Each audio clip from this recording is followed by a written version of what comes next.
మరి ఎంతో పవిత్రంగా భావించే తిరుమల ప్రసాదమైన లడ్డూని కూడా మరి ఏదైతే అపవిత్రం చేసే విధంగా మరి ఈరోజు చంద్రబాబు నాయుడు గారు వివరించడము ఎంతవరకు సమంజసమో ప్రజలందరూ కూడా గమనించాల్సిన అవసరం ఉంది.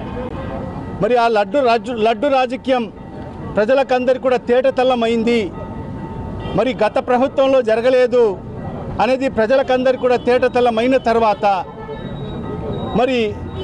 మరి ఎంతో భక్తితో మన నాయకుడు శ్రీ వైఎస్ జగన్మోహన్ రెడ్డి గారు తిరుమలను దర్శించుకునేదానికి వెళ్తుంటే కూడా దాన్ని కూడా రాజకీయం చేయాలి, మరి ఏదో రకంగా ఆయన అడ్డుకోవాలని చెప్పి మరి ఎవరైతే భారతీయ జనతా పార్టీ మరి ఎవరైతే గుండాలను మరి అదేవిధంగా జనసేన గుండాలను మరి తెలుగుదేశం పార్టీ గుండాలను అందరినీ కూడా తయారు చేసి మరి ఆయన తిరుపతికి వస్తే ఖచ్చితంగా ఏదో ఒక రకంగా అతని మీద భౌతిక దాడి చేయాలని చెప్పి కుట్రలు కూడా జరిగిన పరిస్థితి.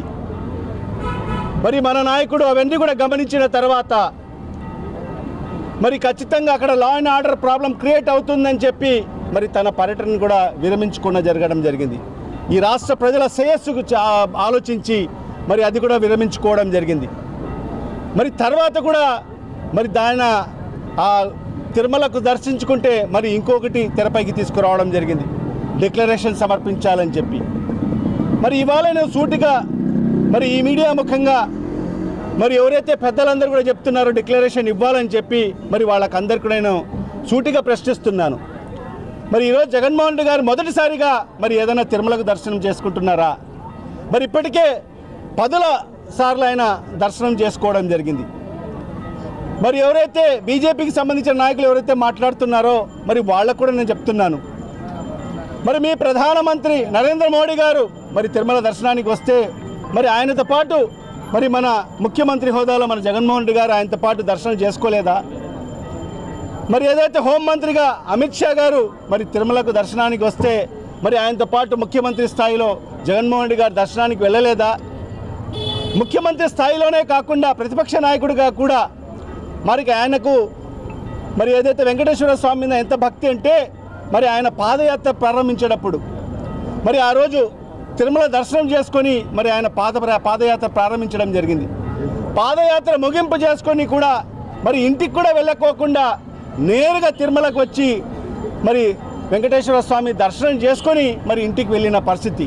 మరి అంత పరమ భక్తుని మరి ఈరోజు మీరు దేవుని దర్శనం చేసుకోకుండా చేయడం అనేది ఎంత దుర్మార్గమో మరి ఈరోజు ఈ రాష్ట్ర ప్రజలందరూ కూడా ఆలోచన చేయాల్సిన అవసరం ఉంది.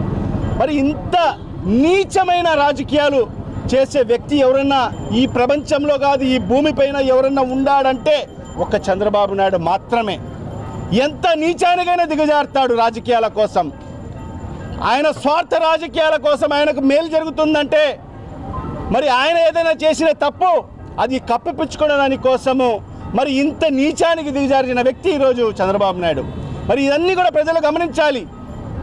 మరి ఇలాంటి వ్యక్తిగా మనము మరి పట్టం కట్టిందని చెప్పి కూడా ఈ రాష్ట్ర ప్రజలందరూ కూడా ఒకసారి సమాలోచన చేసుకోవాల్సిన అవసరం కూడా ఎంతైనా ఉందని చెప్పి కూడా ఈ సందర్భంగా తెలుసుకొని మరి ఈరోజు ఖచ్చితంగా ఆయనకు మంచి బుద్ధి ప్రసాదించాలని చెప్పి కూడా దేవుని కూడా కోరుకోవడం జరిగింది.